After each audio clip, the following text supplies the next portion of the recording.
तो चलिए आज के इस क्लास में हम लोग बात करेंगे हिंद महासागर के बारे में। ठीक है, पिछले क्लास में हम लोग प्रशांत महासागर के बारे में कुछ संक्षिप्त जानकारी प्राप्त किए थे। आज हिंद महासागर के बारे में जानेंगे। हिंद महासागर एक ऐसा महासागर है जो किसी देश के नाम पर है, सबसे पहला बात। दूसरी बात जानिए कि हिंद महासागर को एक अन्य नाम से भी जाना जाता है, इसको अर्ध महासागर भी कहा जाता है।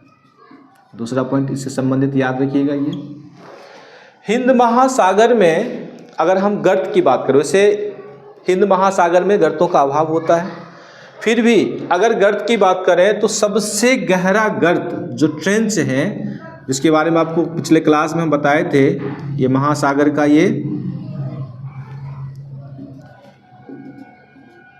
समुद्र का स्थल है, जो सबसे गहरा गर्त है उसका नाम सुंडा गर्त है। यानी सुंडा गर्त जो है आपका किस महासागर में, तो हिंद महासागर में। अगर इसकी हम गहराई की बात करें तो आप ध्यान रखेंगे, इसकी गहराई 7800 मीटर इसकी गहराई है, जो हिंद महासागर में है और हिंद महासागर के लगभग ये पूर्वी भागों में स्थित है।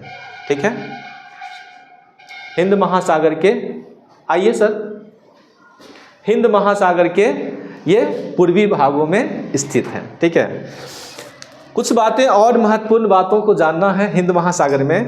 हिंद महासागर में अगर सबसे बड़ा द्वीप की बात करें तो आप याद कीजिएगा मेडागास्कर। सबसे बड़ा द्वीप की बात करें तो मेडागास्कर। और हिंद महासागर में कुछ द्वीप ऐसे हैं जो प्रवाल भित्तियों से बने हुए हैं। तो प्रवाल भित्तियों से बने हुए द्वीप में दो द्वीप का नाम याद रखिएगा, जिसमें एक द्वीप का नाम है आपका लक्षद्वीप और एक आपका नाम याद रखिएगा मॉरिशस नहीं, मॉरिशस जो है ज्वालामुखी द्वीप है।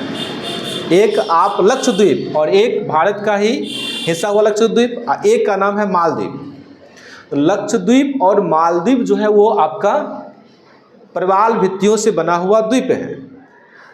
कुछ द्वीप हिंद महासागर में से हैं जो बना हुआ है ज्वालामुखी से, जिसमें दो याद रखिएगा, एक का नाम रीयूनियन और एक का नाम है मॉरिशस। ठीक है, ये दो देश का नाम याद रखिएगा। बाकी बात हिंद महासागर के बारे में और कुछ विशेष जानकारी हमें नहीं लेना है, इतनी बातें हो गई। ठीक है, कल और हम नए वीडियो के साथ आपके सामने उपस्थित होंगे। आज की क्लास इतना ही। Thanks for watching.